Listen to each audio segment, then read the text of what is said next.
Tuesday, 20th March 1944. Dearest Kitty, I could write a lot more about politics, but I have heaps of other things to tell you today.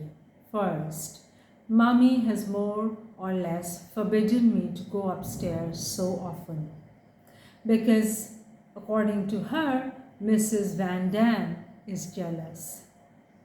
Secondly, Peter has invited Margot to join us upstairs.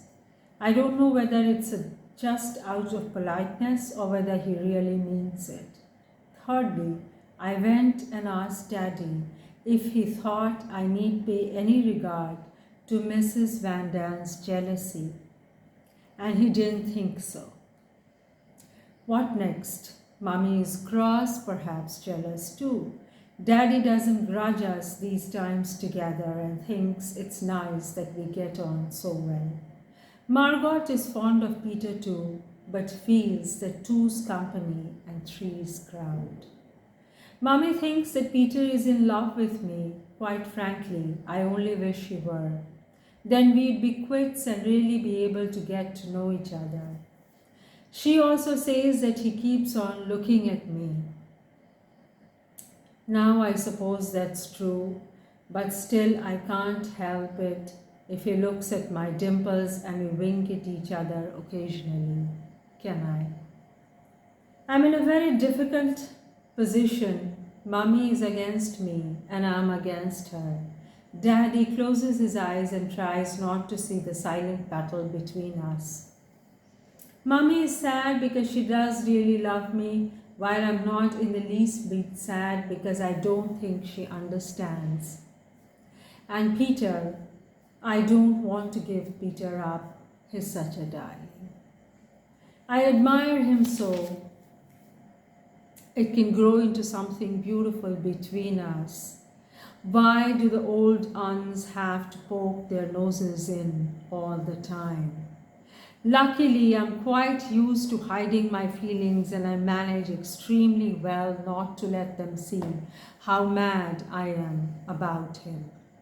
Will he ever say anything? Will I ever feel his cheek against mine, like I felt Peter's cheek in my dream?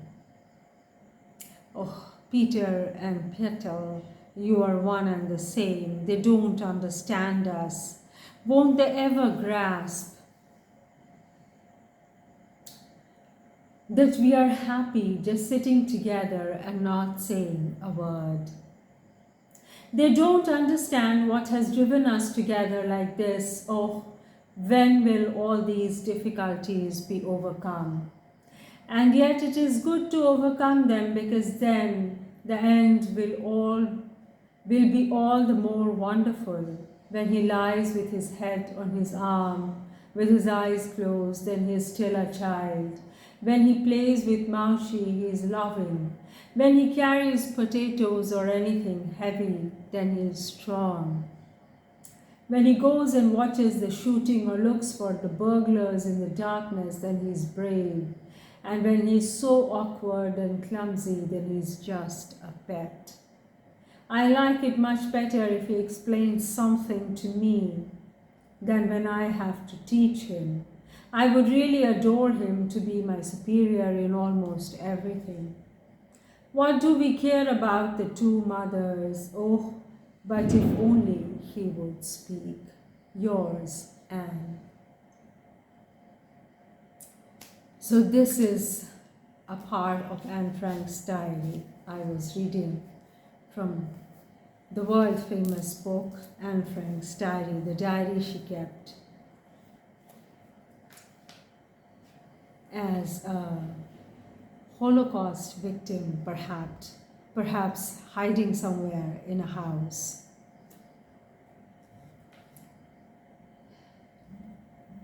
And in the basement of the house, and that is what the talk about going upstairs is.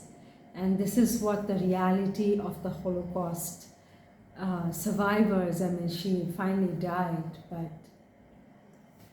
the reality of their lives who managed to hide somewhere, someplace safe, was that they were so clustered and They were cramped in these little spaces. It was humanly, and these were very well off people, it was humanly impossible to deal with it. And we all know about the train carriages that transported them. So this is an amazing glimpse into the Holocaust reality.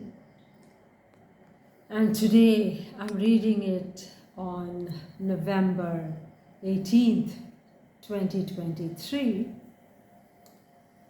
And look at what's happening in the Holy Land, again involving Israel. So the irony of it, this is what they have done to Gaza. They've turned it into a Holocaust camp.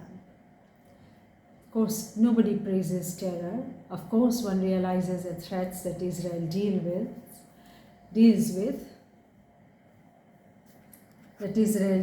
with, but still.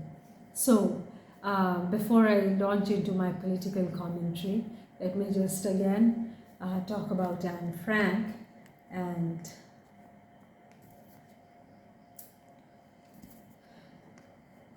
just remember and realize the ironies of life. Thank you for listening.